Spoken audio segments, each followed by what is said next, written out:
Welcome, dear friend, to this quiet corner of the evening where stories unfold like winter mist across cobblestones, where mysteries breathe softly in the shadows, and where sleep arrives as gently as snowfall upon London's ancient streets. Tonight, we journey together to Baker Street on a Christmas Eve long ago, when the gas lamps burned low and the mysteries of the world seemed wrapped in velvet darkness. Let your thoughts slow, your breathing deepen, and allow yourself to drift with me into this tale of wonder and intrigue, where nothing truly frightening awaits, only the peaceful unraveling of secrets whispered through time. Now, settle in, get comfortable, and breathe with me as we begin. The rain that December evening fell with the patience of centuries, each droplet tapping against the windows of 221B Baker Street in a rhythm that spoke of ancient things, of stories untold, of mysteries waiting in the spaces between heartbeats. Inside that familiar sanctuary, the fire crackled with contentment in the hearth, casting dancing shadows across walls lined with books and curiosities, collected from countless adventures. The flames whispered their own stories, popping softly, sending small sparks upward like orange fireflies seeking escape through the chimney into the cold London night. Sherlock Holmes sat in his favourite leather armchair, the one worn smooth by years of contemplation, its surface catching the firelight in a way that made it seem almost alive, breathing with the room itself. His long fingers steepled beneath his chin, he gazed into the flames with that peculiar intensity that characterized his moments of deepest thought. Across from him, in the companion chair that had witnessed so many evenings just like this, sat Dr. John Watson, a book resting gently in his lap, though his eyes had ceased to follow the words some time ago. The warmth of the room had drawn him into that pleasant state between waking and dreaming, where thoughts drift like leaves upon a slow-moving stream. The clock on the mantelpiece ticked its measured rhythm, each second falling into place like a stone into still water. Outside, the rain continued its eternal percussion, and somewhere in the distance, a carriage rattled past, its wheels splashing through puddles, the sound fading gradually into the embrace of the storm. Mrs. Hudson had brought tea an hour earlier, and the pot still sat upon the table between the two friends, cooling now, but filling the room with the lingering scent of Earl Grey and bergamot, mingling with the tobacco smoke that curled lazily from Holmes's pipe. Watson shifted slightly in his chair, the leather creaking softly beneath him, a sound as familiar and comforting as the rain itself. He glanced toward his companion and saw that Holmes had closed his eyes, though Watson knew better than to assume the detective was sleeping. Holmes's mind never truly rested. It simply changed the theatre of its investigations, from the external world to the vast landscape of memory and deduction that existed behind those closed eyelids. Before sleep finds you completely tonight, dear listener, write in the comments what time it is, where you are, and where in this wide world you are listening from. It was precisely then, in that moment of perfect peace, that the knock came at the door below. Not a hurried knock, not urgent or demanding, but rather a tentative tapping, as though whoever stood in the rain outside was uncertain whether they should disturb the inhabitants of this warm sanctuary at all. Watson heard Mrs. Hudson's footsteps on the stairs below, heard the door open, heard voices murmuring in tones too low to distinguish words. Then more footsteps, these ascending toward their sitting room, and Mrs. Hudson appeared in the doorway, her kind face showing concern beneath her white cap. "Mr. Holmes," she said softly, respecting the quiet atmosphere of the room. "There is a gentleman here to see you. He apologizes profusely for the lateness of the hour, but he says his matter is of some urgency, though he assures me it is not a matter of immediate danger. Shall I send him up?" Holmes opened his eyes slowly, turning his gaze from the fires to their landlady, with the measured deliberation of someone emerging from deep waters. "Did he give his name, Mrs. Hudson?" "Mr. Sebastian Blackwood, sir. He says he has come regarding a matter of Christmas ghosts." Watson saw the faintest flicker of interest cross Holmes's features, a slight raising of one eyebrow that signalled his curiosity had been piqued.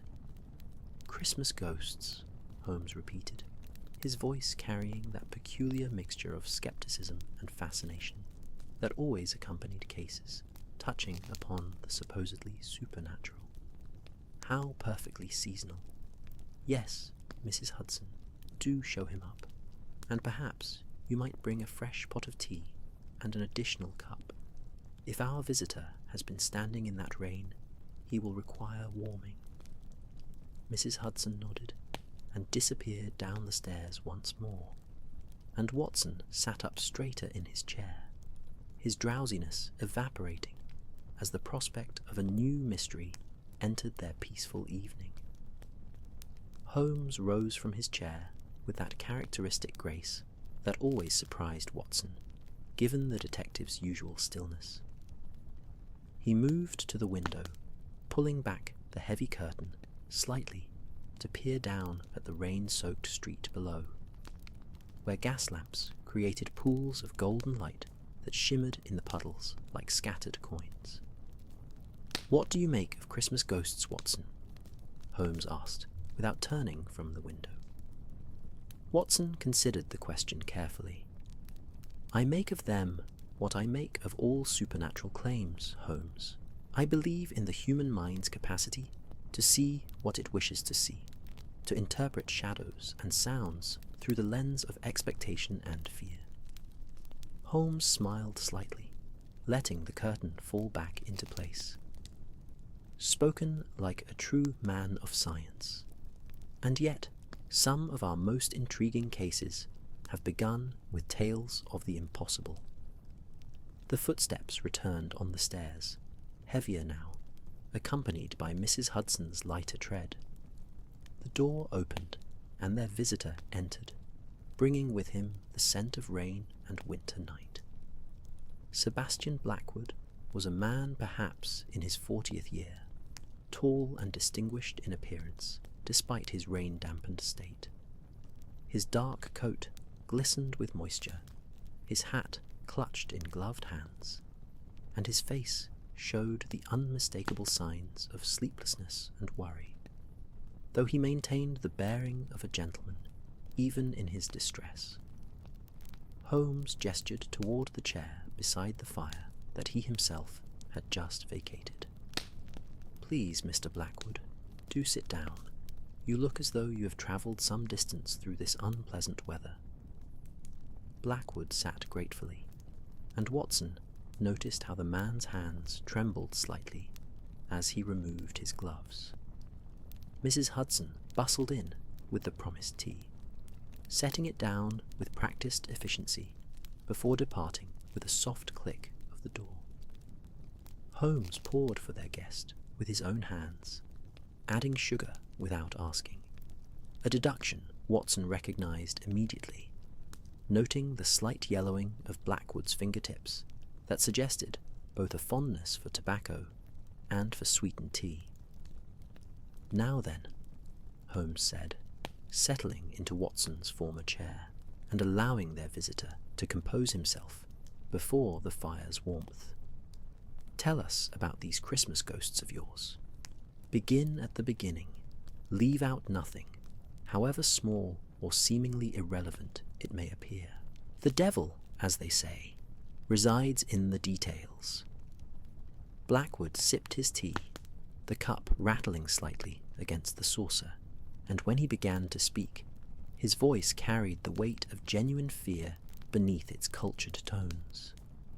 "Mr. Holmes, Dr. Watson," Blackwood began, his voice barely above a whisper, as though the very walls might be listening. "I come to you not as a believer in the supernatural, but as a man who has witnessed something that defies every rational explanation I can conceive. My family estate, Blackwood Manor, stands in Hertfordshire, some 40 miles north of London, surrounded by ancient woods that have witnessed centuries pass like autumn leaves falling. The manor itself dates to the reign of Elizabeth, built by my ancestor Sir Edmund Blackwood, and it has remained in our family through generations, through wars and peace, through prosperity and hardship." Holmes listened with his eyes half closed, his fingers pressed together in that characteristic gesture, absorbing every word, every inflection. The rain outside had softened to a gentle patter, and the fire continued its comforting crackle, creating a cocoon of warmth and safety around the three men as darkness and mystery gathered in the tale being told. 3 weeks ago, Blackwood continued, setting his teacup down with deliberate care. On the 1st of December, something began to happen in the manor. It started with sounds, Mr. Holmes. Sounds that seemed to come from nowhere and everywhere at once. Footsteps in empty corridors, always at the same hour, precisely at midnight. Doors that we found standing open each morning, though we had locked them securely the night before. And then the sightings began. Watson leaned forward, drawn into the narrative despite himself, while Holmes remained perfectly still, a statue of concentration carved from shadow and firelight. Outside, an owl called from somewhere in the London darkness, its voice carrying across the wet rooftops, lonely and ethereal. "My daughter, Eleanor," Blackwood said, and his voice caught slightly on the name, betraying the depth of his concern. "She is 18, bright and skeptical by nature, not given to flights of fancy or nervous imagination. She was the first to see him, Mr. Holmes, the figure of a man, dressed in clothing from another era, walking the portrait gallery at night. She described him in detail, a gentleman in the fashion of perhaps a century past, wearing a long coat of deep burgundy, his face pale as moonlight, his eyes holding an expression of profound sorrow. The detective's fingers twitched almost imperceptibly, the only sign of his increasing interest. Watson knew that gesture, had seen it countless times before, when Holmes encountered a puzzle that promised intellectual satisfaction. The doctor quietly took out his notebook from his jacket pocket, preparing to record the details that Holmes would later require him to remember. Blackwood reached inside his own coat and withdrew a folded piece of paper, its edges worn as though it had been handled many times. "Eleanor drew him, Mr. Holmes. She has some talent with sketching, and she wanted to capture what she had seen before the memory faded. I have brought the drawing with me." He unfolded the paper with shaking hands and passed it to Holmes, who took it and held it towards the firelight, studying it with that intense focus that seemed to peer beyond the surface of things into their very essence. Watson rose and moved to look over his friend's shoulder, and together they examined the portrait that Eleanor Blackwood had created. The face that looked back at them from the pencil sketch was indeed sorrowful, the features refined and aristocratic, the eyes large and haunted by some unspoken grief. The clothing was rendered with careful attention to period detail. The high collar and cravat, the cut of the coat, all suggesting the fashion of the early 19th century, perhaps the 1820s or thereabouts. But it was the expression that arrested the attention, an expression of such melancholy that even captured in simple graphite on paper, it seemed to radiate loss and longing. "Remarkable detail," Holmes murmured, his voice soft and thoughtful. "Your daughter is indeed talented, Mr. Blackwood. This is not the work of a frightened imagination sketching phantoms in darkness. This is observation, careful and precise." A log shifted in the fireplace, sending up a small shower of sparks like tiny stars being born and dying in the space of seconds. And the sudden movement caused all three men to glance toward the flames, as though the fire itself might offer some commentary on the strange tale being unfolded in its presence.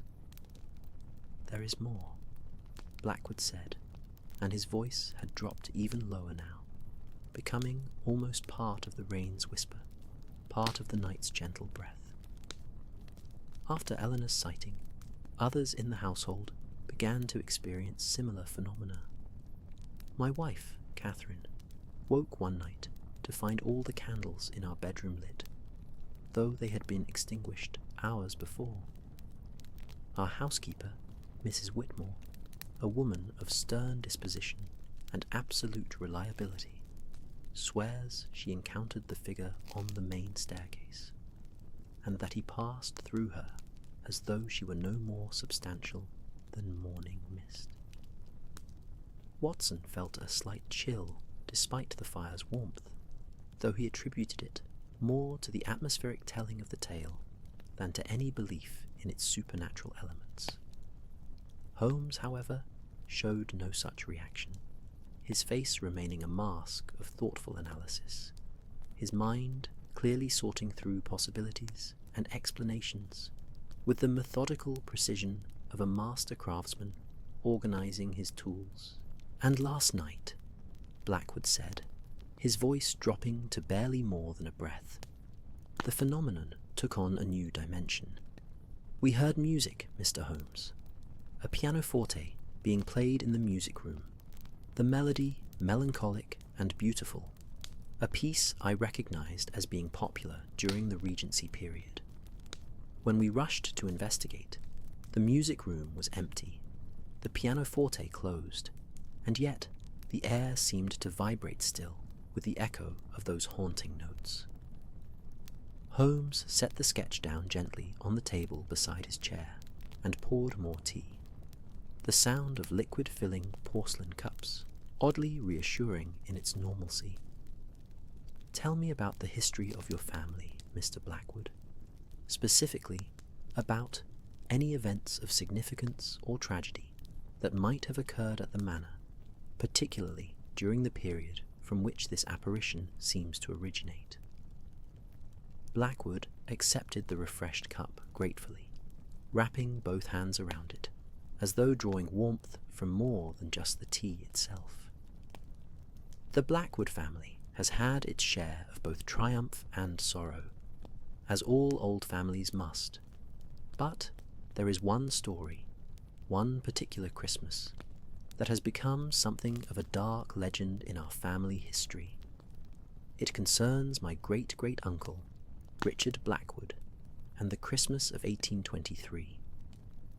The rain outside intensified slightly, drumming a more insistent rhythm against the windows, and somewhere in the building a clock began to chime the hour, each note falling into the silence like stones dropped into deep water.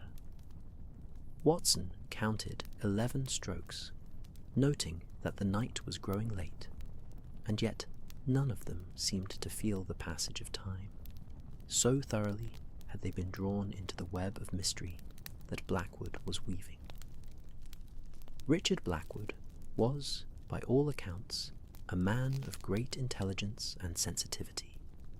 Blackwood continued, his voice taking on the quality of someone reciting a tale learned long ago and repeated many times.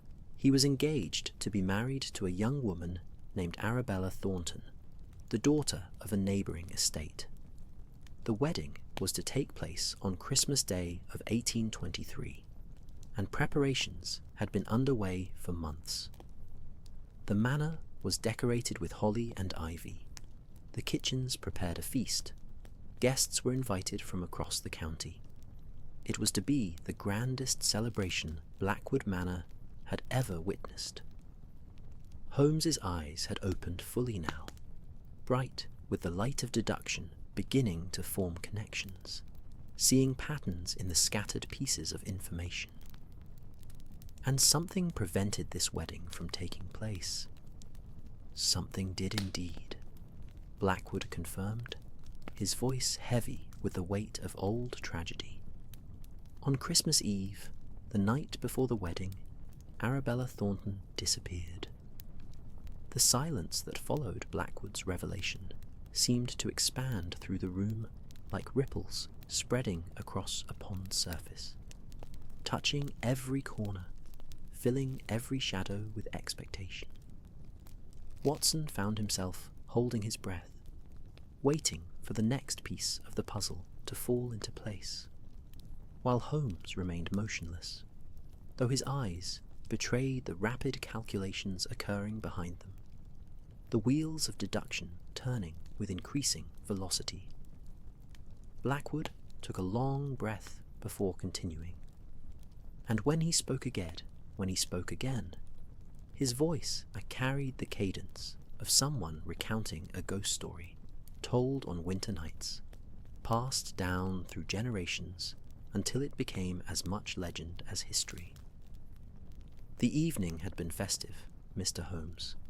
The family and close friends had gathered for a Christmas Eve dinner, and by all accounts, Arabella was radiant with happiness, wearing a dress of ivory silk that caught the candlelight like captured moonbeams. She and Richard had danced together in the ballroom after the meal, and witnesses spoke of seeing them whisper to each other with the tender intimacy of those deeply in love.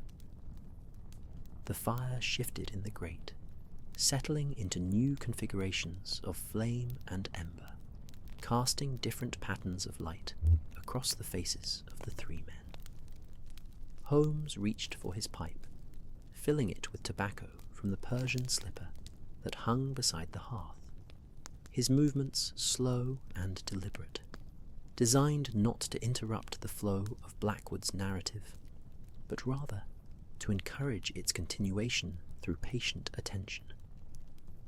At approximately 10 o'clock that evening, Blackwood went on. Arabella excused herself, saying she wished to fetch a shawl from her room, as the December night had turned cold despite the fires burning throughout the manor. She never returned. When 20 minutes had passed and she had not reappeared, Richard went to search for her. He found her room empty, the window standing open, cold night air flooding in, and the shawl she had supposedly gone to retrieve lying undisturbed upon her bed.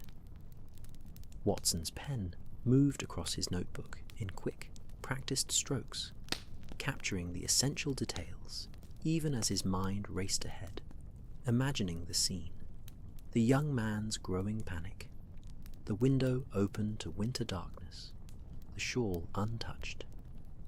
Was there any sign of struggle? He asked, his medical training prompting him to consider the practical aspects before the mysterious ones. None whatsoever, Blackwood replied, shaking his head slowly.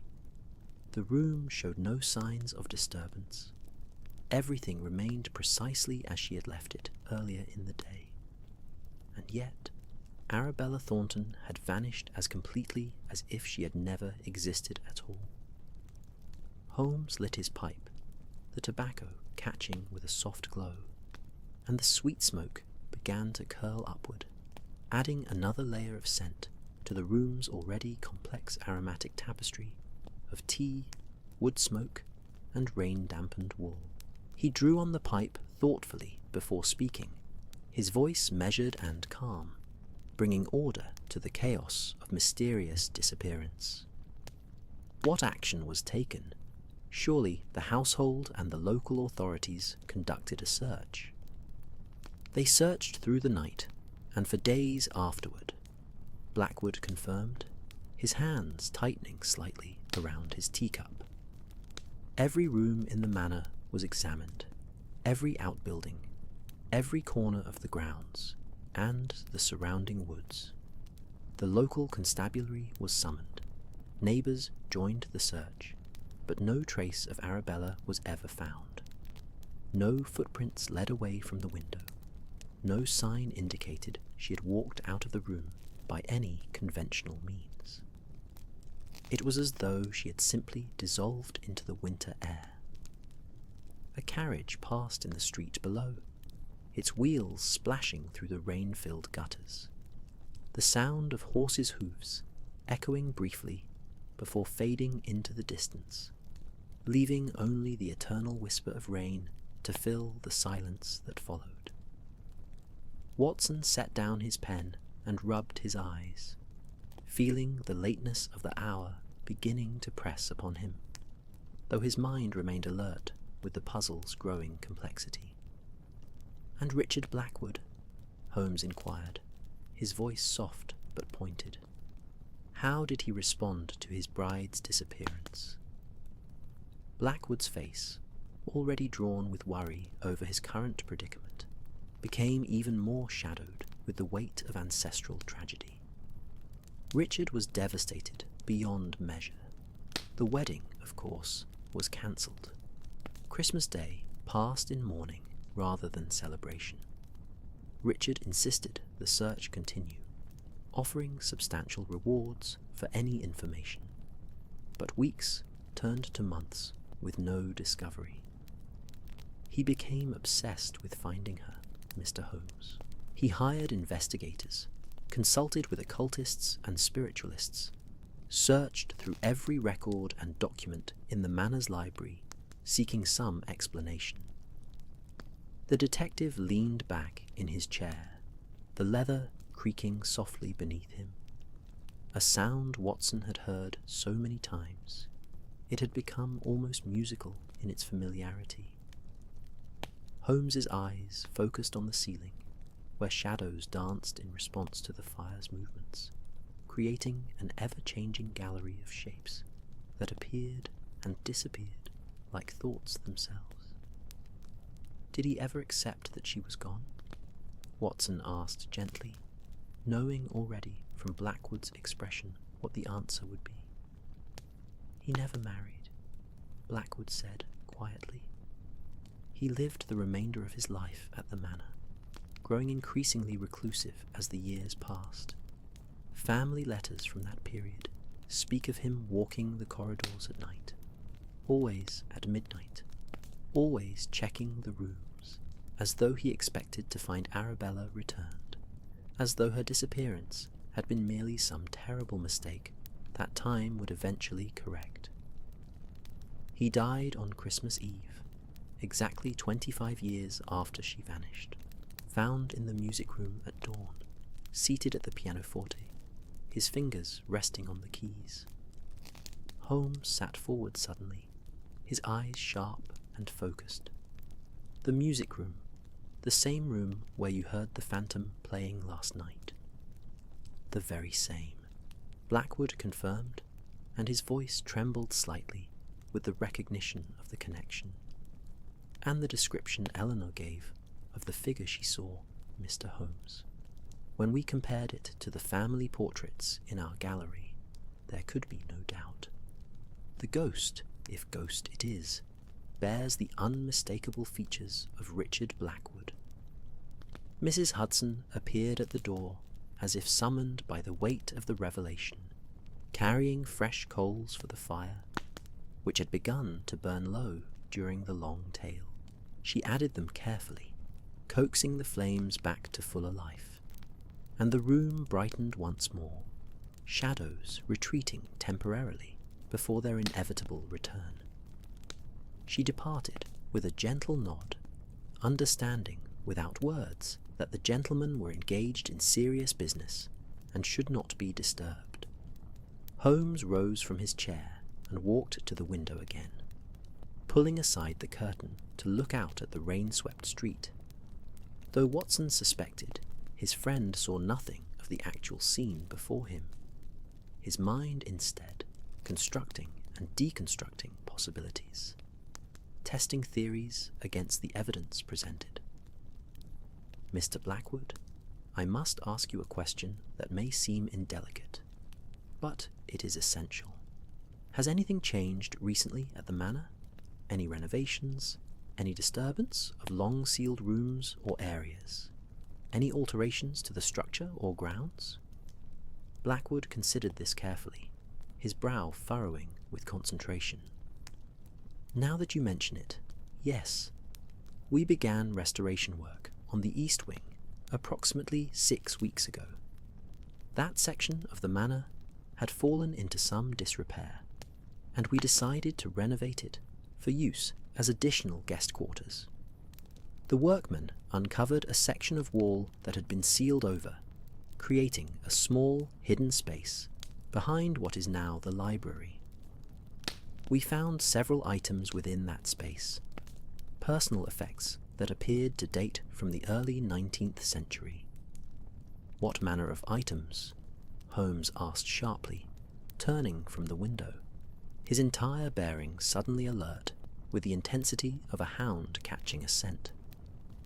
Letters, primarily, Blackwood replied, reaching into his coat once more.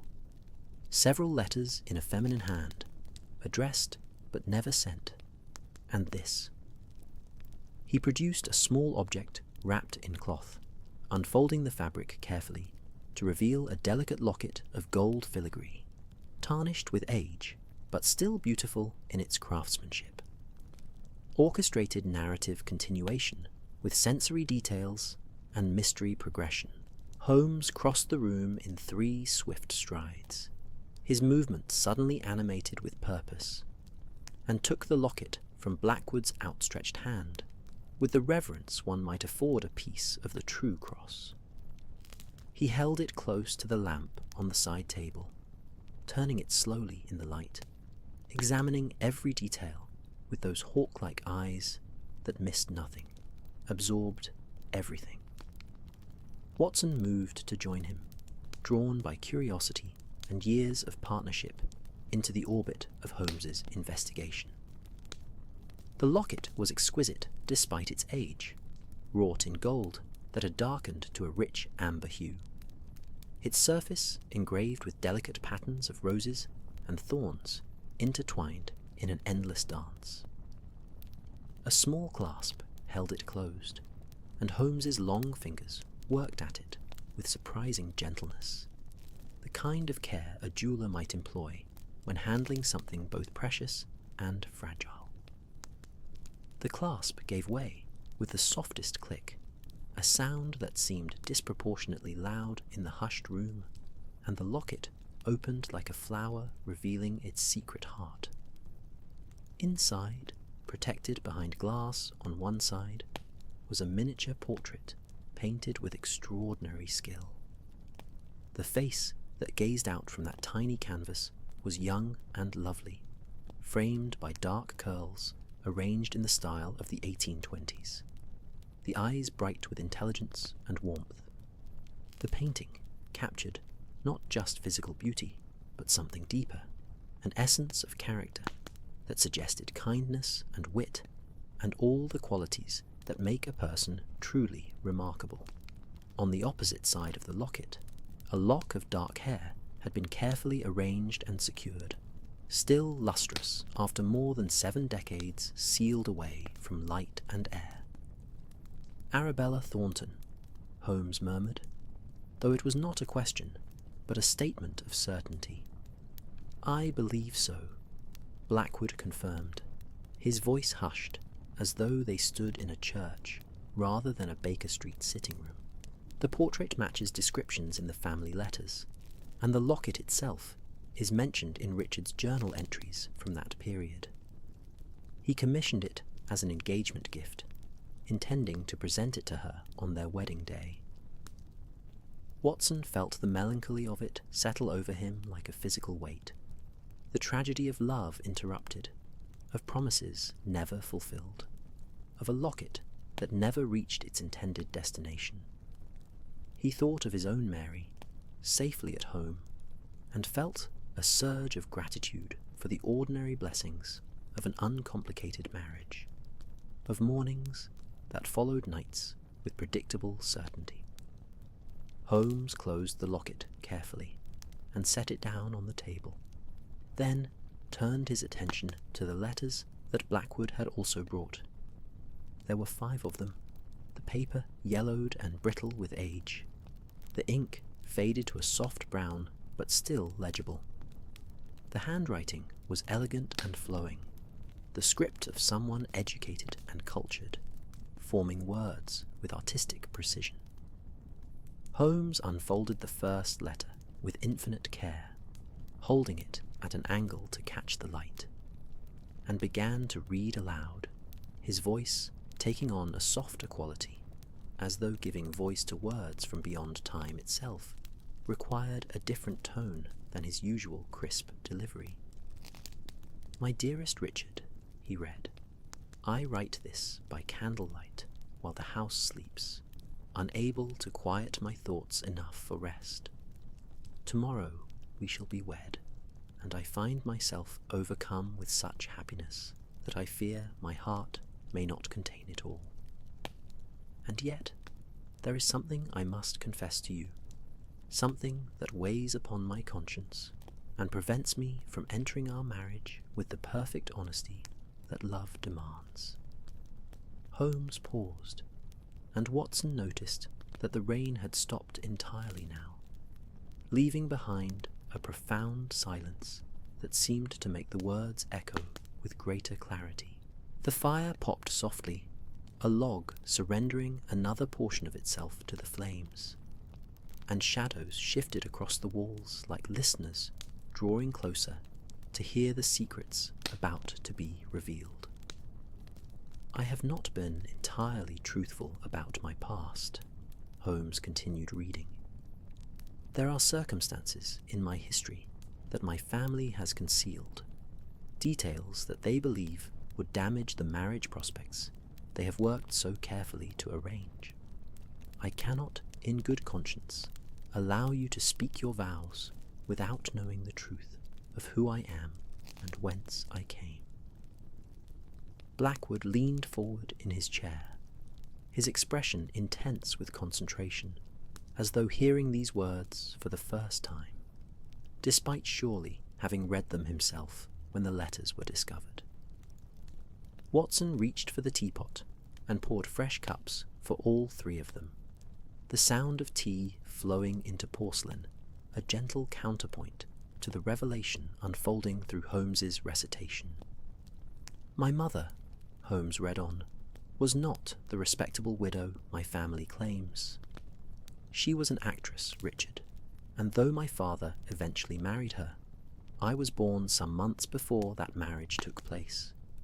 By the strict standards of society, I am illegitimate, though the marriage and subsequent legal arrangements have obscured this fact from public knowledge.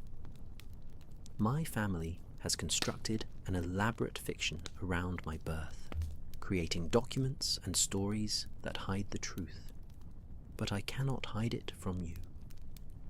Holmes set down the first letter and picked up the second, his movements deliberate and unhurried, allowing the weight of Arabella's confession to settle before continuing. Watson sipped his tea and glanced at Blackwood, whose face showed a mixture of surprise and something else, perhaps recognition, as though pieces of a puzzle he had not known he was solving were beginning to align. "My father's family," the second letter began, "never accepted my mother, and when he died, they cut off all connection with us.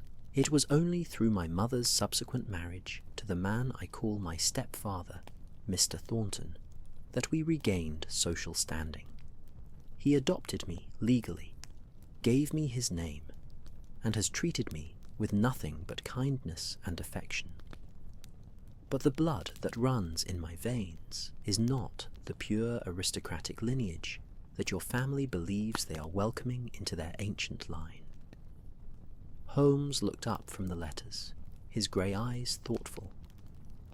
The remaining letters continue in similar vein, expressions of love mixed with anxiety about revelation, uncertainty about whether Richard would still wish to marry her if he knew the truth. She speaks of planning to tell him on Christmas Eve, before the wedding, giving him the opportunity to withdraw if he chose. "But she never had the chance," Blackwood said quietly. "She vanished before she could deliver these letters or make her confession." Watson set down his teacup, and the slight clink of porcelain against porcelain seemed unusually sharp in the weighted atmosphere. "Do you suppose," he ventured, "that someone in either family discovered her secret? That she was removed to prevent the marriage from taking place?" Holmes walked to the fireplace and stood with his back to it, his tall figure casting a long shadow across the room. "It is a possibility that must be considered, Watson. Families of that era were deeply concerned with bloodlines and reputation. An illegitimate bride, even one legally adopted and presented as legitimate, might have been seen as an intolerable embarrassment. But then," Blackwood interjected, his voice rising slightly, with the tension of trying to understand, "why would Richard's ghost be appearing now? If he was the wronged party, if he lost his bride to some family conspiracy, would he not have known at the time? Would he not have confronted those responsible?" "Perhaps he did not know," Holmes suggested, his voice taking on that distant quality it acquired when his mind was working through complex chains of causation. "Perhaps Richard Blackwood spent 25 years believing Arabella had simply vanished, never knowing about her secret or her intention to confess it. Perhaps the truth died with whoever orchestrated her disappearance, and Richard died, never understanding why he had been abandoned on the eve of his wedding."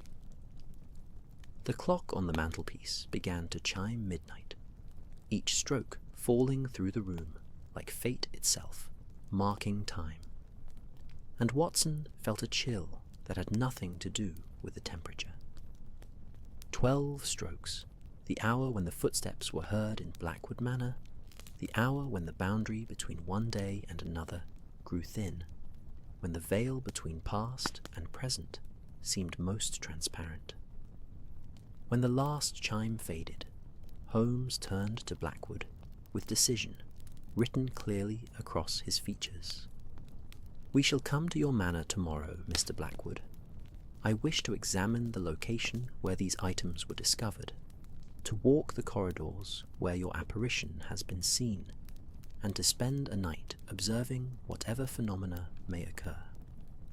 Watson, you will accompany me. Orchestrated narrative continuation with stylistic consistency and plot advancement."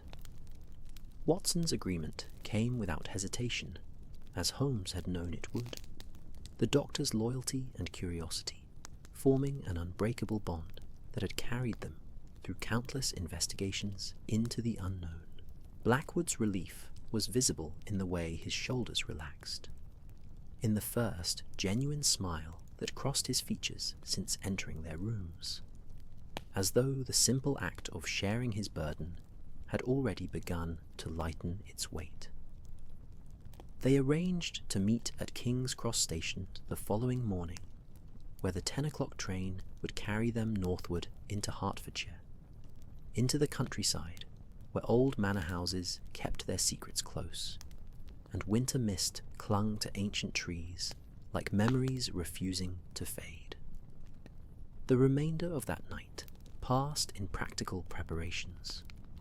Holmes disappeared into his room and emerged with his travelling bag, methodically packing those items he deemed necessary for an investigation of this peculiar nature. His magnifying glass, measuring tape, notebook, chemicals for detecting traces that the naked eye might miss, and various other tools of his trade that Watson had long since ceased to question. The doctor, for his part, ensured his medical bag was properly stocked, though whether treating physical ailments or psychological disturbances would prove more relevant remained to be seen. Morning arrived grey and cold, the rain having departed during the night, but leaving behind a sky the colour of tarnished silver, heavy with unspent moisture that promised snow before long.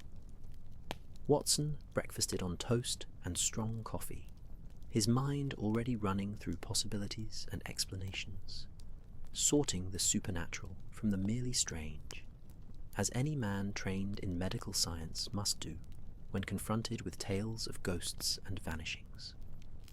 Holmes, characteristically, consumed nothing but tobacco and black coffee, his appetite for food negligible when his mind was engaged with a problem of sufficient interest. The cab that carried them to King's Cross rattled through streets, still quiet with the early hour, past shops just opening their shutters, past workers hurrying to their daily employment, with collars raised against the December chill. London in winter possessed a particular beauty, Watson thought, watching the city pass by the window, the architecture emerging from morning shadows, the Thames glimpsed occasionally between buildings, flowing eternal and grey beneath bridges that had witnessed centuries of human drama. King's Cross Station swallowed them into its cavernous interior, all iron and glass and echoing voices, the great steam engines breathing and hissing like living creatures impatient to begin their journeys. Blackwood met them on the platform as arranged, looking considerably more composed than he had the previous evening, though the worry lines around his eyes suggested his sleep had been far from peaceful. Together, the three men boarded the northbound train, finding a compartment that offered privacy and relative quiet away from the main carriages filled with merchants and travellers. The train lurched into motion with a shriek of its whistle, and Watson settled into his seat by the window, watching as London gradually released its grip on the landscape, the buildings growing smaller and less frequent, giving way to fields and hedgerows, to villages clustered around church spires, to the gentle roll of the English countryside dressed in winter brown and grey. Holmes sat opposite, his eyes closed, but his mind clearly active, processing the information gathered the previous night, constructing theories and testing them against the available evidence. Blackwood produced a flask of brandy from his coat and offered it around, and Watson accepted gratefully, feeling the liquid warmth spread through his chest, chasing away the chill that seemed to have settled into his bones despite the compartment's heated air. The rhythmic clacking of wheels on rails created a hypnotic backdrop, a mechanical heartbeat that seemed to lull the world into a dreamlike state where past and present blurred together like watercolours bleeding into one another. "Tell me about your daughter Eleanor," Holmes said suddenly, opening his eyes and fixing Blackwood with that penetrating gaze that seemed to see through surfaces into the substance beneath. "You mentioned she is 18, intelligent, not prone to imagination. What else should we know about her?" Blackwood corked the flask and returned it to his pocket, considering the question with the seriousness it deserved. "Eleanor is my only child, Mr. Holmes. Her mother and I were blessed with her later in life than is typical, and perhaps for that reason we have indulged her somewhat in her education and interests. She reads voraciously, speaks French and Italian fluently, plays the pianoforte with considerable skill, and has expressed interest in pursuing botanical studies, though of course such ambitions are difficult for a young woman of her station. The train swayed gently as it navigated a curve, and Watson watched a flock of crows rise from a bare tree, their black forms stark against the pale sky, wheeling and turning in patterns that seemed to hold meaning only they could decipher. Holmes nodded thoughtfully, his fingers steepled beneath his chin in that characteristic pose. "She sounds remarkably composed for someone who has encountered what she believes to be a genuine apparition," Holmes observed. "Most young women of 18 would be considerably more disturbed by such an experience." "She was disturbed," Blackwood admitted, "but Eleanor has always possessed a rational turn of mind.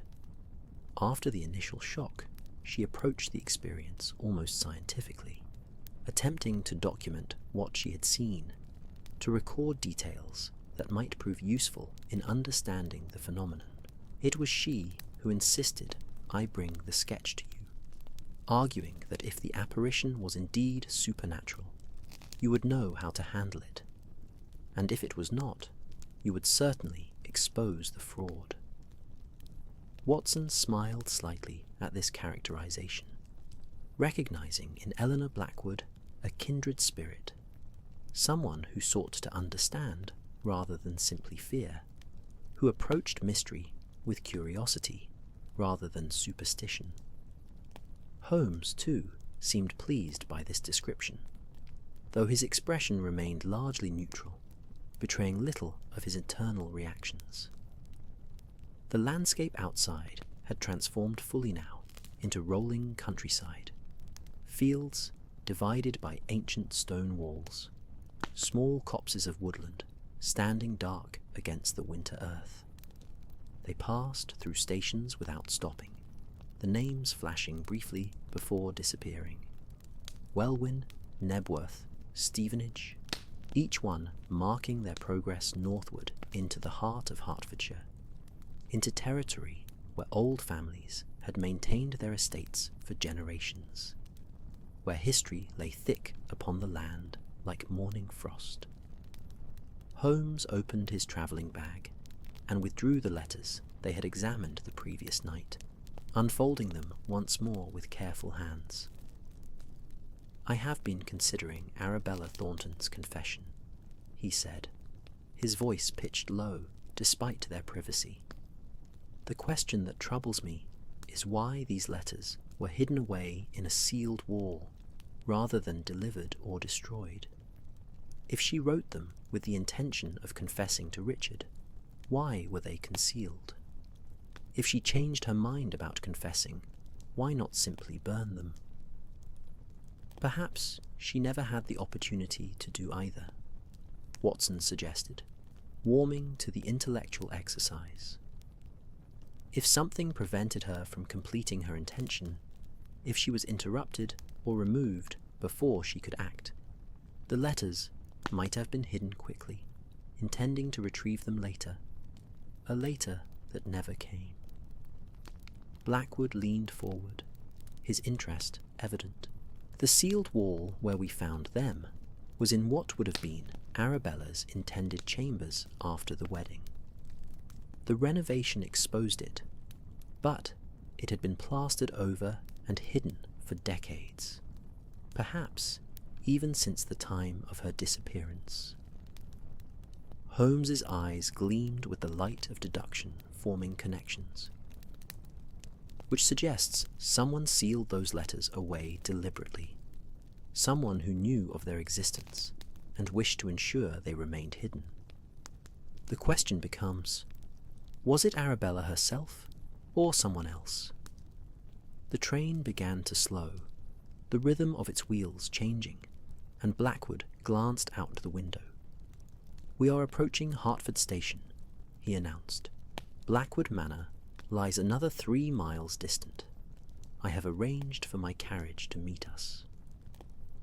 Hertford Station emerged from the winter landscape like a memory materializing into solid form, its modest platform stretching alongside the tracks, steam from the locomotive billow, the locomotive billowing upward to join the low-hanging clouds that pressed down upon the countryside with the weight of impending snow. Watson gathered his medical bag while Holmes collected their travelling cases, and together with Blackwood they descended onto the platform, their breath forming small clouds in the cold air, dissipating quickly into the general greyness that characterized this December afternoon. The carriage that awaited them stood beneath the station's overhang, a substantial vehicle of dark lacquered wood drawn by two chestnuts, whose coats had been brushed until they gleamed like polished mahogany. The driver, a weathered man, whose face spoke of years spent exposed to the elements, touched his cap respectfully as Blackwood approached, and the footman moved with practiced efficiency to load their luggage, while the gentlemen settled themselves inside the carriage's interior, where thick cushions and fur lap-robes provided welcome warmth against the penetrating cold.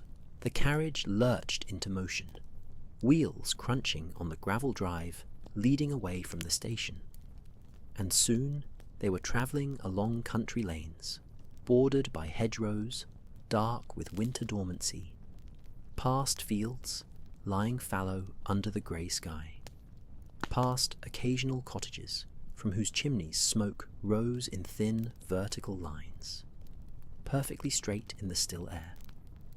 Watson found himself mesmerized by the passing scenery, by the way the landscape seemed to exist in a state of suspension between seasons, neither fully autumn nor quite winter, holding its breath in anticipation of transformation.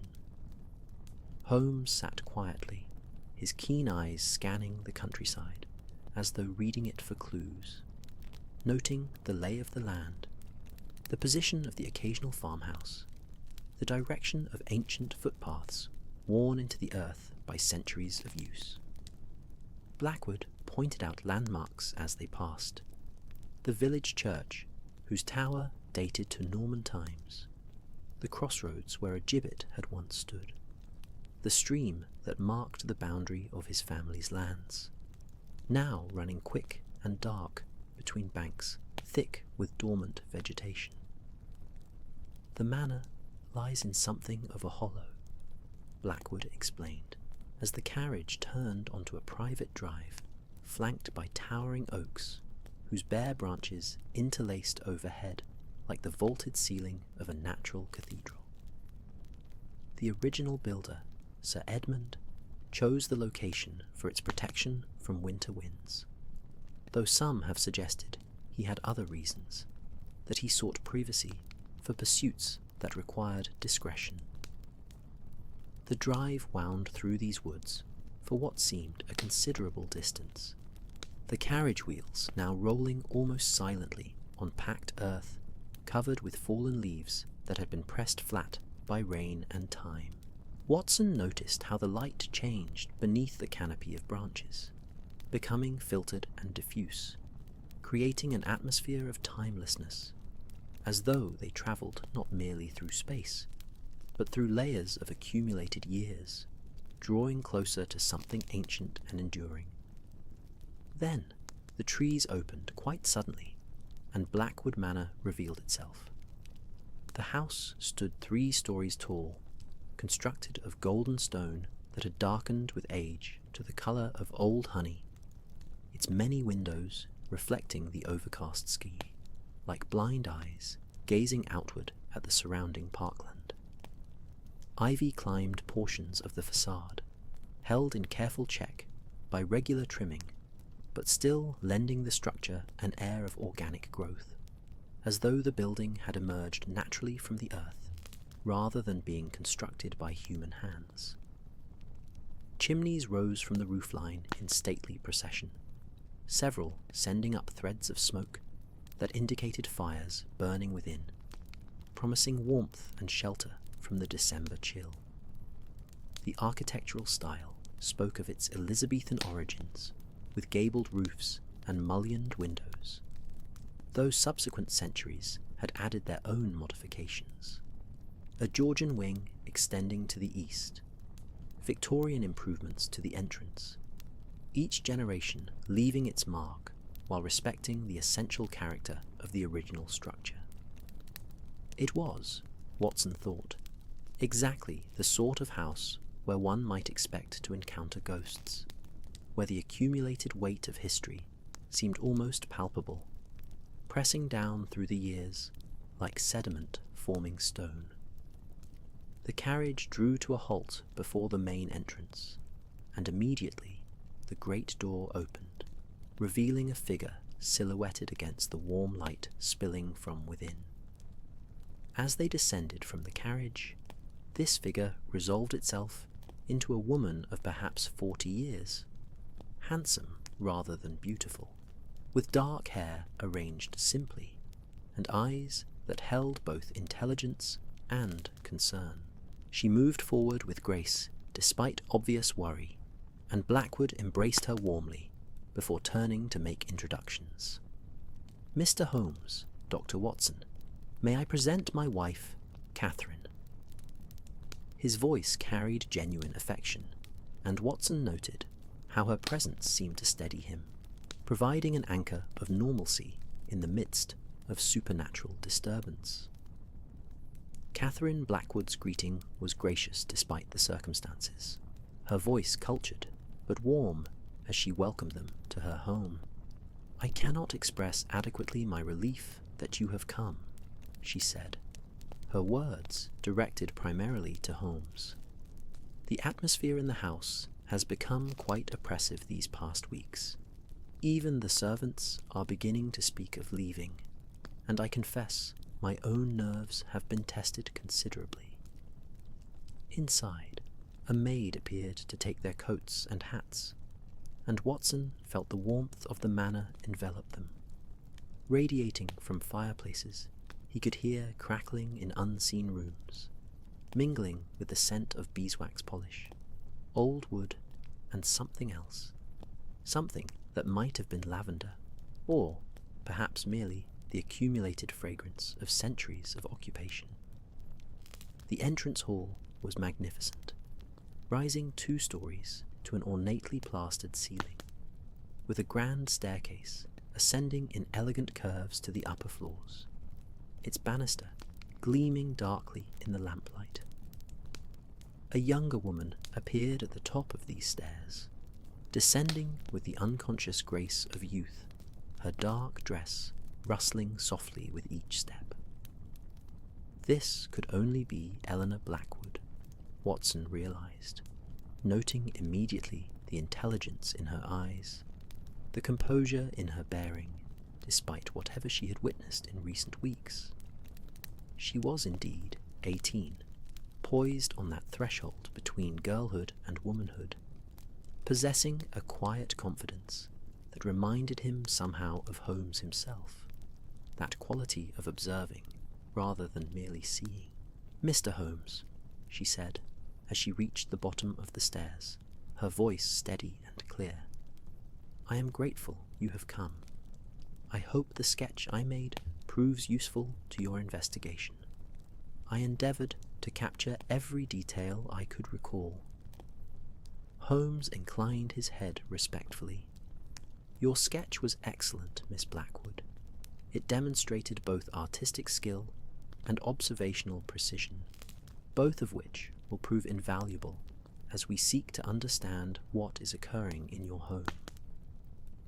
A distant sound echoed through the manor at that moment, a door closing somewhere in the depths of the building, the sound carrying through corridors and rooms, amplified by the acoustics of old stone and wood, and Watson saw Eleanor's composure flicker briefly, a shadow of fear crossing her features before she mastered it. The sound faded gradually, absorbed by the house itself, and silence returned, though it seemed somehow less complete than before, as though the interruption had revealed the presence of listening spaces, of rooms holding their breath. "Perhaps," Holmes suggested gently, you might show us where these manifestations have occurred. I should like to begin by examining the portrait gallery where you first encountered the figure, and then the music room where the phantom playing was heard. Eleanor nodded, recovering her composure fully, and gestured toward a corridor leading deeper into the manor. Of course, the portrait gallery is this way. It runs the length of the north wing, overlooking the gardens. They followed her through the house, their footsteps echoing softly on polished floors, passing through rooms furnished with the accumulated treasures of generations.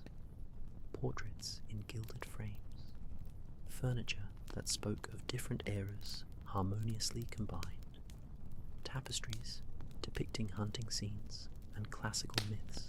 Watson found himself studying these details, understanding that each object told a story, that the house itself was a kind of palimpsest, layers of family history written one atop another, readable to those who knew how to look. The portrait gallery, when they reached it, stretched before them in a long perspective, lit by tall windows along one side that admitted the pale winter light, while the opposite wall displayed generations of Blackwoods gazing down from their frames with expressions ranging from stern authority to gentle amusement. Eleanor led them to one portrait in particular, positioned approximately midway along the gallery's length. The portrait hung within an ornate frame of carved oak, darkened by centuries until it resembled ebony more than wood, its surface catching the winter lithen wood, its surface catching the winter light from the windows, and holding it like captured water in a pool. Holmes approached it with the measured steps of a scholar entering a cathedral, his eyes already analyzing, dissecting, reading the painted canvas as though it were a text written in a language only he could fully comprehend. Watson joined him, standing slightly to one side, allowing the detective his moment of concentrated observation, while the Blackwood family waited in respectful silence behind them. Richard Blackwood gazed out from the portrait with eyes that seemed to follow movement in the gallery, a trick of the artist's skill that never failed to unsettle those who noticed it. The painting showed him in his prime, perhaps 30 years of age, dressed in the fashion of the early 19th century, with that attention to detail that characterized the best portraiture of the period. His coat was indeed burgundy, as Eleanor had described in her sketch. The fabric rendered with such skill that one could almost feel its texture, velvet, or perhaps a heavy silk that caught light in subtle waves across its surface. But it was the expression that arrested attention, that quality of melancholy wisdom, of someone who had looked upon sorrow and emerged changed by the encounter. The resemblance to your sketch is remarkable, Holmes murmured to Eleanor, not taking his eyes from the portrait. Either your memory is exceptionally precise, or the figure you saw corresponded exactly to this representation. Tell me, when you encountered the apparition, was it moving or standing still? Eleanor moved closer, her footsteps soft on the gallery's wooden floor, and Watson noticed how natural light from the tall windows illuminated her face in profile, lending her features an almost ethereal quality that seemed appropriate to their surroundings. "He was walking," she replied, her voice steady despite the memory she was recounting, moving slowly along the gallery, as one might, who was lost in deep contemplation. His footsteps made no sound that I could hear, though I clearly saw him moving. He paused before this very portrait, Mr. Holmes, and stood gazing up at it for perhaps 30 seconds before continuing onward toward the east wing. Holmes produced his magnifying glass from an inner pocket and began examining the frame and surrounding wall with minute attention, his face close to the surface, studying angles and textures that would be invisible to ordinary observation. Watson had witnessed this ritual countless times, this transformation of his friend into an instrument of pure perception, and he never failed to be impressed by the thoroughness, the refusal to accept anything as irrelevant or unworthy of scrutiny. A sudden gust of wind outside caused the windows to rattle softly in their frames, and everyone turned instinctively toward the sound, that peculiar human response to unexpected noise in spaces where tension already existed. The gardens beyond the glass showed themselves in winter severity, formal patterns of hedge and path rendered in browns and greys, with a few evergreen topiaries providing the only colour against the general dormancy. Catherine Blackwood moved to adjust a curtain that had been disturbed by the draught, her movements graceful and efficient, restoring order to a small disruption. "The wood here shows no signs of recent disturbance," Holmes announced, stepping back from his examination. "No hidden mechanisms, no sliding panels or clever theatrical devices. If someone wished to create the illusion of an apparition in this space, they would need to employ considerably more sophisticated methods than mechanical trickery." He turned his attention to the floor, kneeling to examine the boards, running his fingers along the seams between them, testing for loose sections or concealed compartments. Blackwood watched this performance with fascination tinged with hope, as though the detective's thoroughness itself provided reassurance that answers existed, that rational explanation could be found for phenomena that seemed to defy reason. "The gallery has been in this configuration for over a century," he offered. "My grandfather commissioned minor repairs to the floor some 50 years ago, but the basic structure remains original to the house's construction."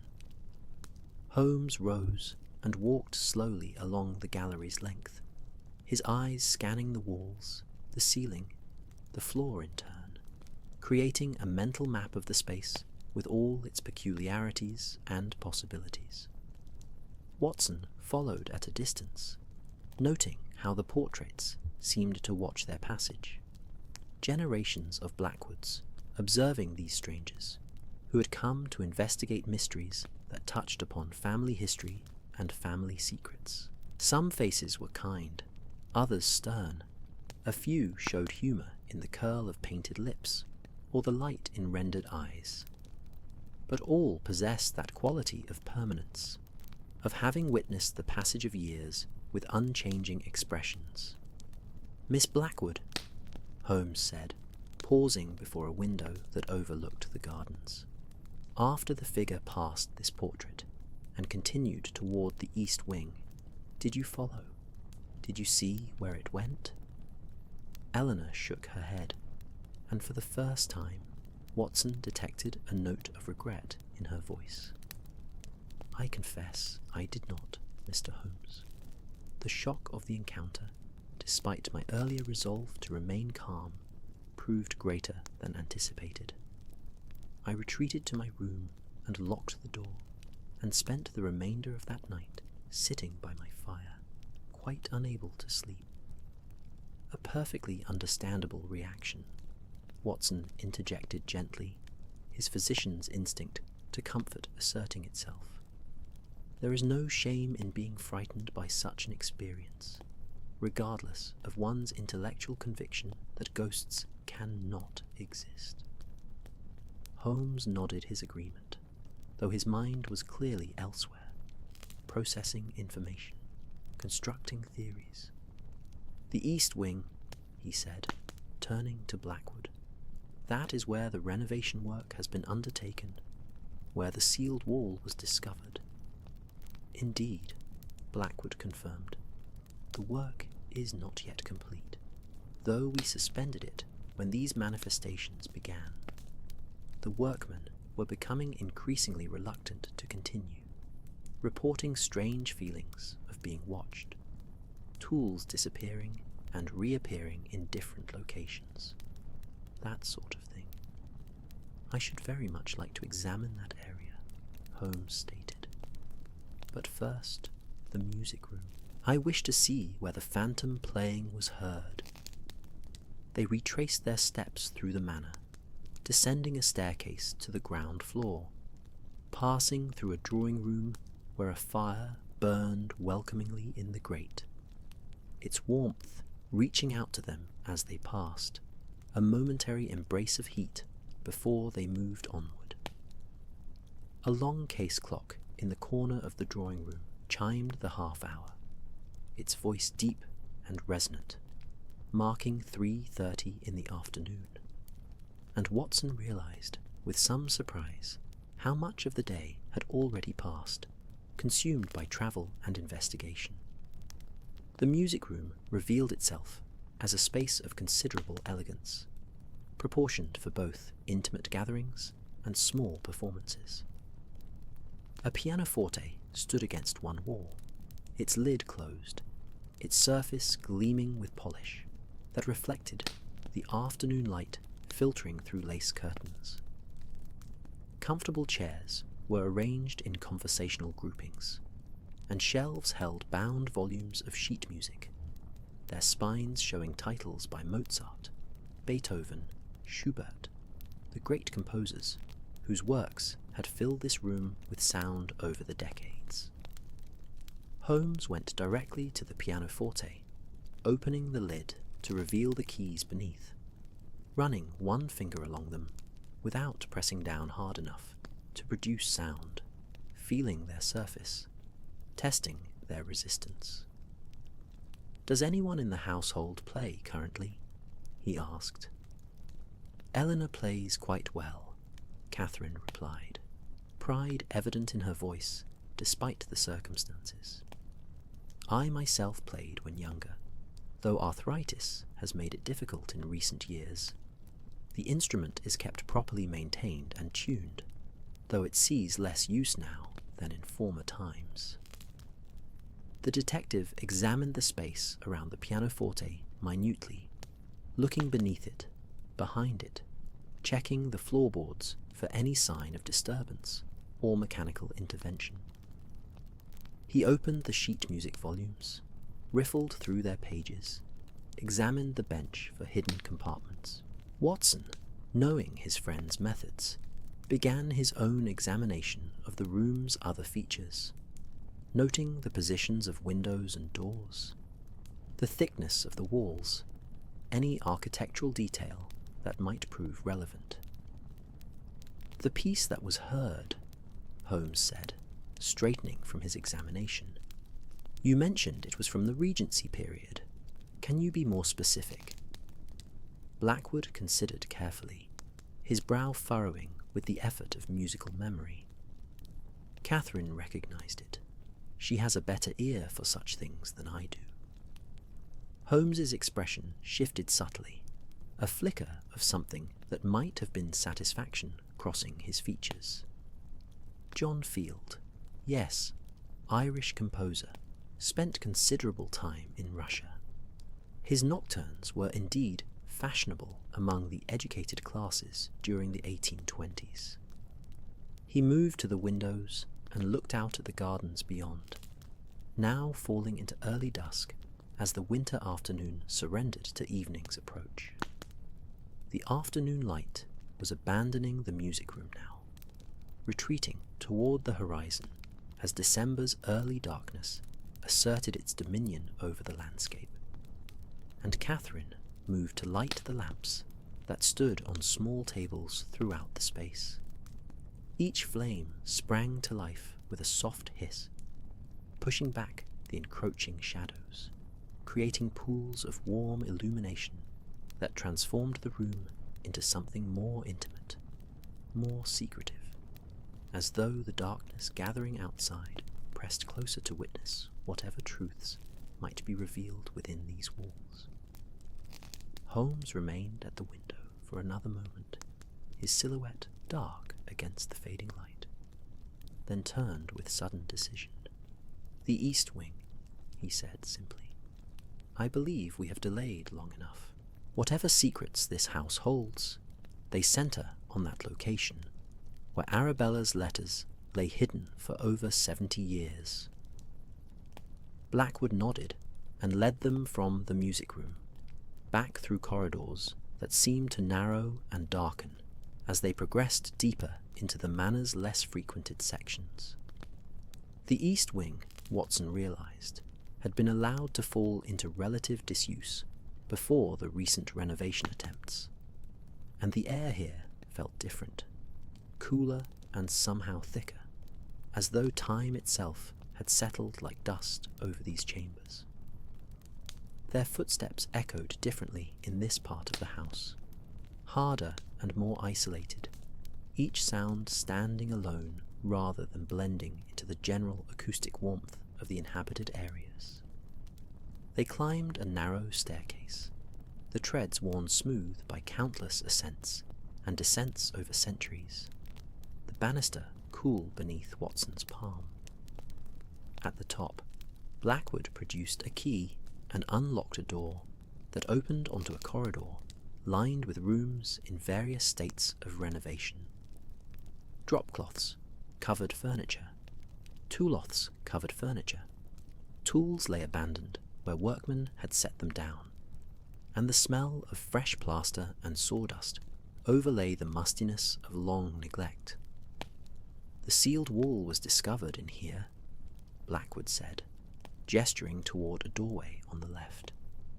"What was intended to be a guest bedroom, though it appears to have served as storage for decades before we began the renovation work." The room beyond was larger than Watson had anticipated, with high ceilings and windows that would have admitted generous light during daytime hours, though now they showed only gathering dusk and the reflection of the lamp Blackwood carried.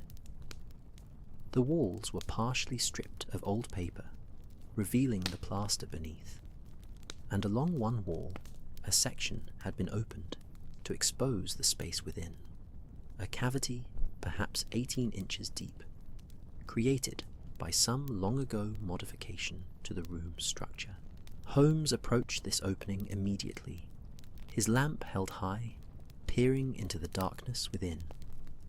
Watson joined him, and together they examined the hidden space that had concealed Arabella's letters and locket for so many years. The cavity was empty now, of course, its contents removed when discovered by the workmen, but Holmes studied it with the same intensity he had brought to every other aspect of his investigation, measuring with his eyes, calculating angles, considering possibilities.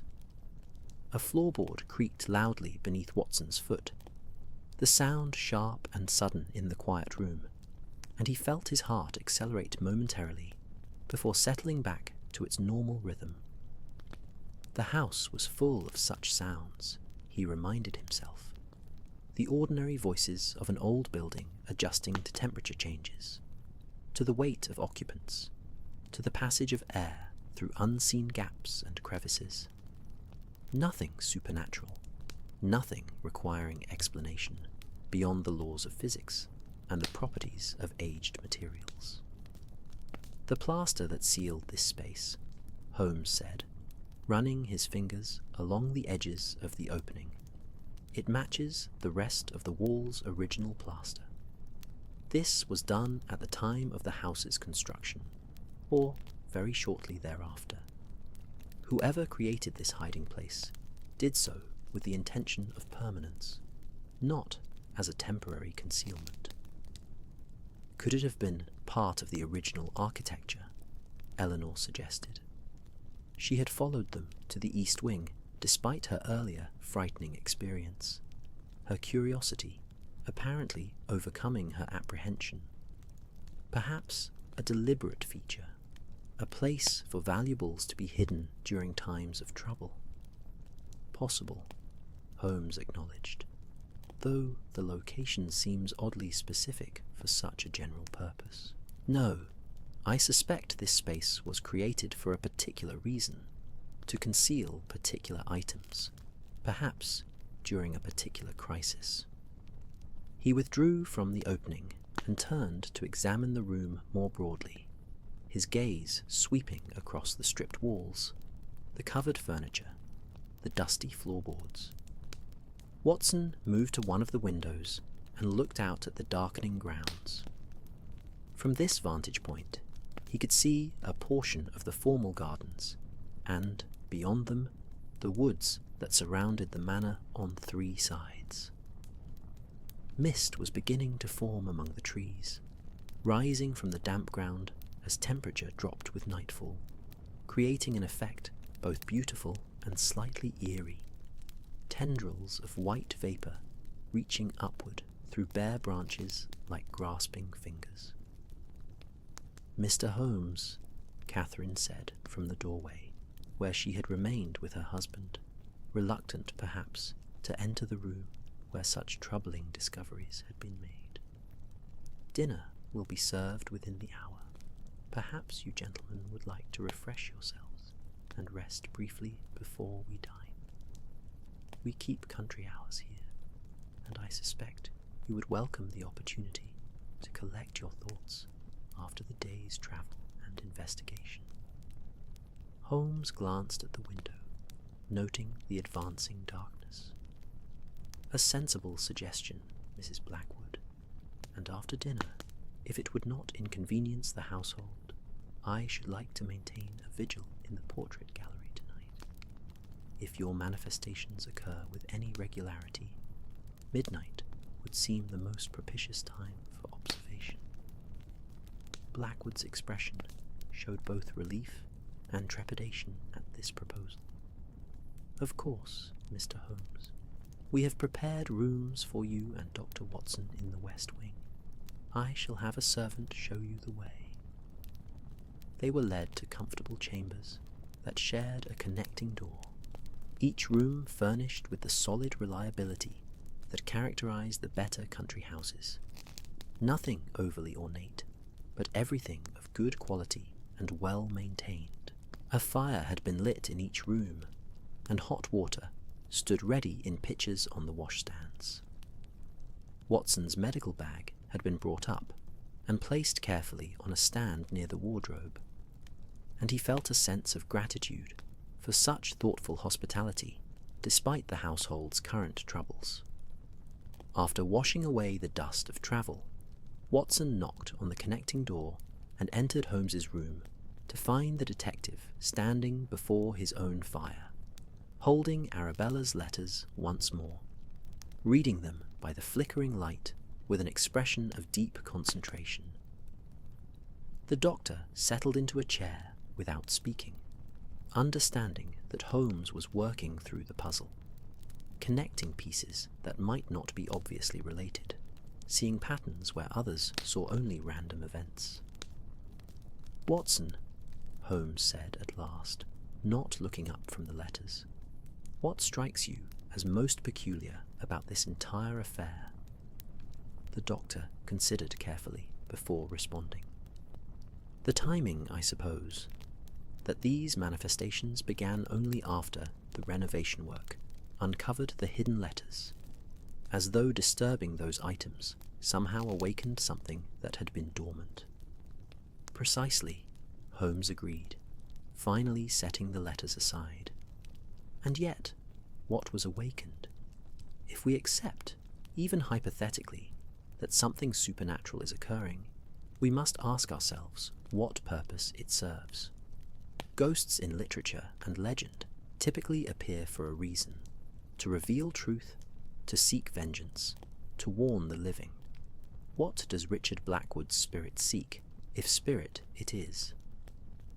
A soft knock at the door interrupted their discussion, and a servant entered to announce that dinner was ready to be served. They descended to find the dining room warmly lit and elegantly set.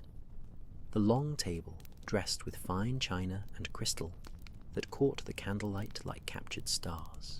The meal that followed was excellent, course following course with the precision of a well-managed household, though conversation remained somewhat subdued, the weight of unresolved mystery dampening the usual pleasantries that accompany such gatherings.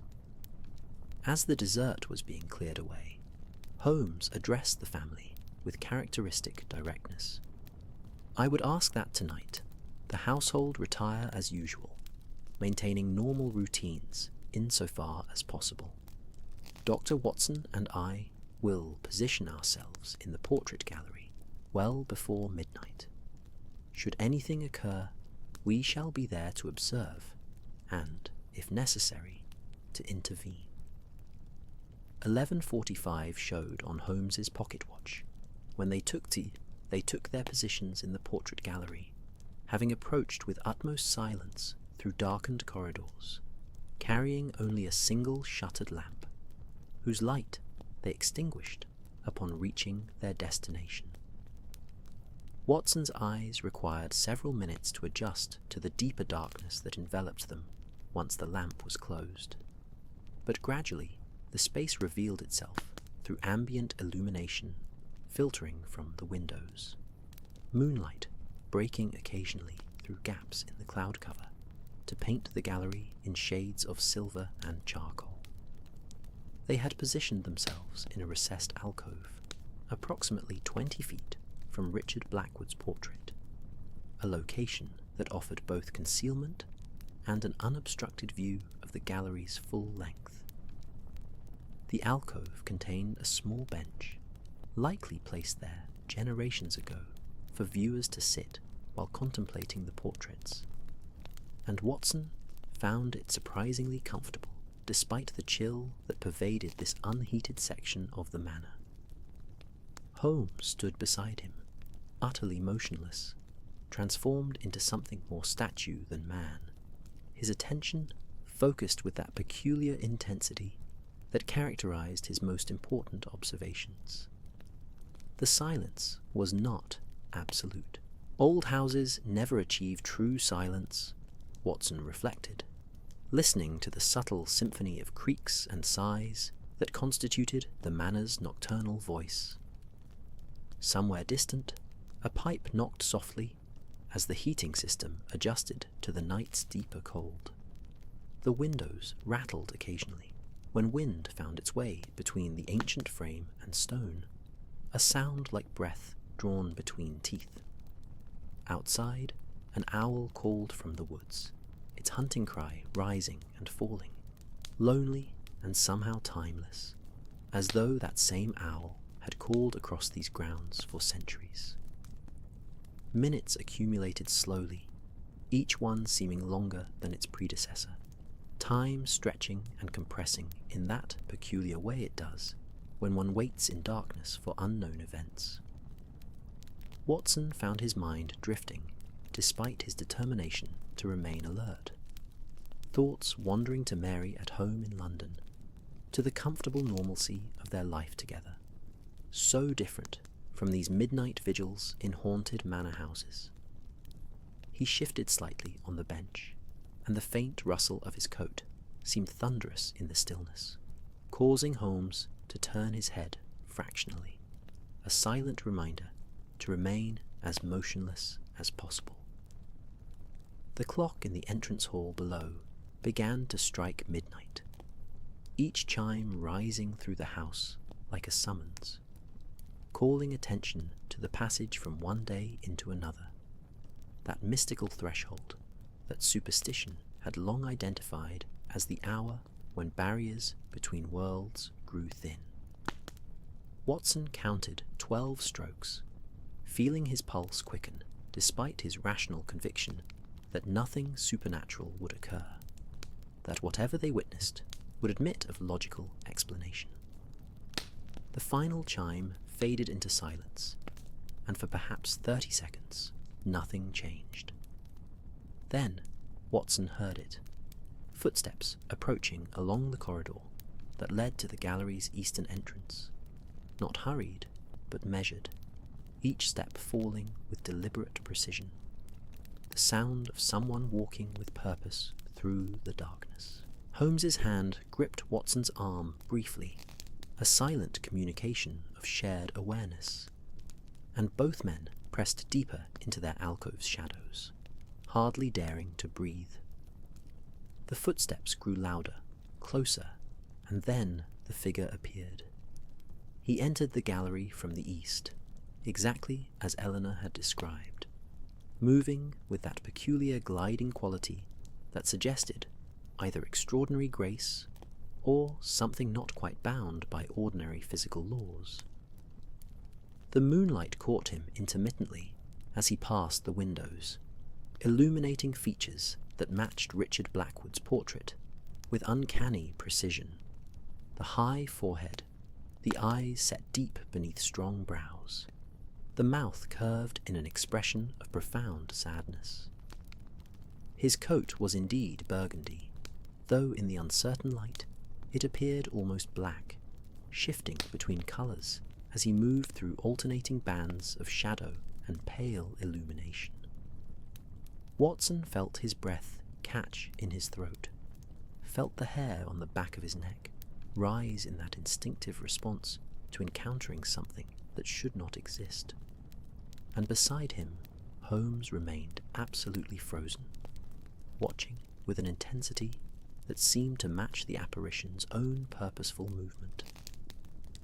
The figure proceeded along the gallery without deviation, seeming to take no notice of their presence, his attention fixed ahead as though following a path only he could see, drawn by a destination only he could perceive.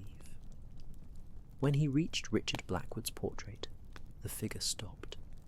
He stood, gazing up at his own image, rendered in paint and canvas. And even from their concealed position, Watson could perceive the profound emotion in that stillness, a quality of recognition mixed with sorrow that transcended mere sadness and approached something more fundamental, more existential. The apparition raised one hand slowly, reaching toward the portrait as though he might touch it, and in that moment, moonlight broke fully through the clouds outside, flooding the gallery with cold white radiance. Watson saw clearly then what Holmes must have perceived immediately. The figure was no ghost at all, but a living man, flesh and blood rendered spectral by darkness and expectation and the power of suggestion. The raised hand cast a shadow on the wall, shadows that no true phantom would create. And as the man's fingers neared the portrait's frame, Watson heard the soft exhalation of breath, the sound of living lungs drawing and expelling air. Holmes stepped forward from their concealment with startling suddenness, and his voice cut through the gallery's stillness with quiet authority. "Good evening. Perhaps we might discuss what brings you to walk these corridors at midnight, dressed in costume, and apparently intent on frightening this household into believing their ancestor has returned from beyond the grave." The figure whirled around with a gasp of genuine shock, stumbling backward against the wall, one hand pressed to his chest as though to still a racing heart. In the moonlight, Watson could see his face clearly now, and recognition struck with the force of revelation. The resemblance to Richard Blackwood's portrait was no supernatural coincidence, but the natural result of shared bloodline. This was family, someone who carried the Blackwood features in his face as clearly as a signature written in flesh and bone. "Who are you?" the man demanded, his voice shaking with a mixture of fear and outrage. "What are you doing here?" "I am Sherlock Holmes, and this is my colleague Dr. Watson. We are here at the invitation of Sebastian Blackwood to investigate the supernatural disturbances that have been troubling his household. A more pertinent question would be, who are you, and why have you chosen to masquerade as a ghost?" The man's shoulders sagged visibly, and he leaned back against the wall, as though his legs could no longer fully support his weight. "My name," he said quietly, defeat evident in every syllable, "is Thomas Blackwood, Sebastian's cousin, though we have been estranged for many years. I suppose you will insist on explanations." "Indeed we will," Holmes replied, his tone allowing no argument. "But perhaps we might conduct this conversation somewhere more comfortable. Dr. Watson, would you be so kind as to wake the household? I believe Mr. Sebastian Blackwood will want to hear what his cousin has to say, and I suspect the revelations will prove illuminating to all parties." Watson moved to comply, grateful to escape the gallery's oppressive atmosphere for the relative normalcy of the manor's inhabited sections. As he descended the stairs toward the family's chambers, he heard behind him the murmur of voices beginning what promised to be a lengthy and revealing conversation, the sound fading gradually as distance increased, until he walked in silence once more, surrounded by the sleeping house and his own racing thoughts about what this discovery might mean for the mystery they had been called to solve. Within minutes, the household began to stir from sleep's embrace, doors opening softly along corridors as lamps were lit and dressing gowns hastily donned. Watson moved through the manor with quiet efficiency, first alerting Sebastian and Catherine, then Eleanor, watching as understanding replaced confusion in their expressions when he explained that the mystery had taken an unexpected turn. The house, which moments before had been wrapped in the deep silence of midnight rest, now hummed with subdued activity, the sound of slippered feet on stairs, of hushed voices asking questions that would soon find answers. They gathered in the drawing room, where a servant had been roused to revive the fire that had burned low during the evening hours.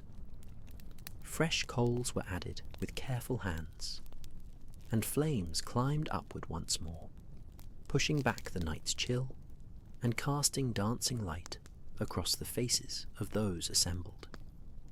Sebastian Blackwood sat in the chair nearest the hearth, his expression cycling through bewilderment and anger, and something that might have been recognition, while Catherine stood behind him with one hand resting gently on his shoulder, offering silent support.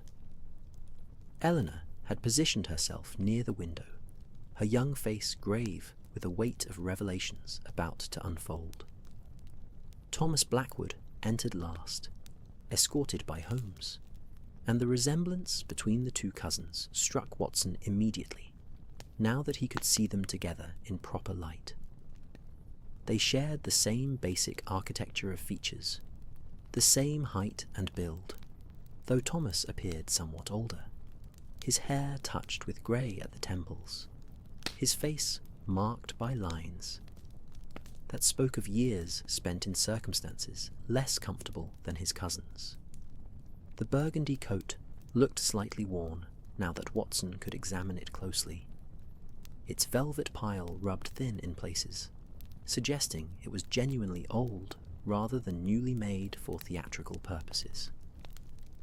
"Thomas," Sebastian said at last, his voice tight with controlled emotion, "after 15 years without word, you return like this, skulking through our home at midnight, frightening my family with this grotesque performance. What possible justification can you offer?" Thomas lowered himself into a chair with movements that suggested exhaustion beyond mere physical fatigue, the weariness of someone who had carried a heavy burden for too long, and finally approached the moment of setting it down. He accepted the brandy that Catherine silently offered him, drinking deeply before beginning to speak, his voice rough but steady, carrying the weight of confession. "I came seeking something that was hidden here," he said, meeting his cousin's eyes directly despite the evident difficulty of the gesture. Something that belonged to our family, that I believed was rightfully mine as much as yours, perhaps more so. The letters and the locket, Sebastian. I knew they existed, knew they had been sealed away somewhere in this house, and I have spent years trying to discover their location. Holmes settled into a chair, positioned to observe all parties, his fingers steepled beneath his chin in that characteristic pose, listening with the focused attention of a scholar attending a lecture on a subject of deep interest. Watson remained standing near the door, his medical training causing him to monitor the room's occupants for signs of distress that might require intervention, noting how Eleanor had gone quite pale, how Sebastian's hands gripped the arms of his chair with visible tension. "How did you know about the letters?" Sebastian demanded. "They were discovered only recently, when the renovation work began. They had been hidden for decades, for generations." "Because I am the one who hid them," Thomas replied quietly, and the silence that followed this admission seemed to press inward from all sides, heavy and expectant. He took another drink before continuing, and Watson noticed how the man's hands trembled slightly, betraying the emotional cost of these revelations. "Not personally, you understand. I was not yet born when Arabella Thornton disappeared. But my father, Sebastian, your Uncle Charles, he knew what happened to her. He told me the truth on his deathbed, burdened by guilt and seeking some form of absolution that I could not provide." The fire crackled loudly in the grate, a log splitting with a sharp report that made everyone start slightly, and sparks rose upward like tiny orange souls seeking escape through the chimney. Catherine moved to add more coal, the scrape of the scuttle against the hearth providing a mundane counterpoint to the extraordinary confession unfolding in their midst. Thomas continued, his voice taking on the cadence of someone recounting a tale learned long ago and rehearsed many times in solitude. "Charles Blackwood, my father, was Richard's younger brother. He discovered Arabella's secret, learned about her illegitimate birth through his own investigations into her family's history. He believed this tainted blood would disgrace the Blackwood name, would compromise the family's standing in society. He confronted Arabella on Christmas Eve, told her he knew the truth, and gave her a choice: leave willingly and allow everyone to believe she had simply changed her mind about the marriage, or be publicly exposed and humiliated. Eleanor moved away from the window, sinking into a chair as though her legs could no longer support her. One hand pressed to her mouth in a gesture of horror. Sebastian's face had gone rigid with shock, with the terrible understanding of family betrayal spanning generations, while Catherine's expression showed the compassionate sorrow of someone witnessing old wounds reopened. "She chose to leave," Thomas said, his voice dropping to barely above a whisper. "My father provided her with money and arranged for her to travel to the continent, where she could begin a new life under an assumed name. She went willingly, Sebastian, believing she was protecting Richard from the scandal that would have destroyed his prospects and his family's reputation. She wrote those letters, intending to explain everything, but my father found them before she could deliver them. He sealed them away, ensuring Richard would never know the truth, that he would spend his life believing Arabella had simply vanished, rather than learning she had been driven away by family pressure." Holmes leaned forward slightly, his eyes bright with the satisfaction of seeing puzzle pieces align into coherent pattern. "And Richard never discovered this deception. He died believing himself abandoned by the woman he loved, never knowing she had sacrificed her own happiness to protect his family's honor. Exactly so, Thomas confirmed, and his voice broke slightly on the words. My father carried that guilt for 50 years, Mr. Holmes. It consumed him slowly, turned him bitter and reclusive. When he finally told me the truth as he lay dying, he begged me to find those letters, to destroy them so the family shame would remain buried forever. But I could not.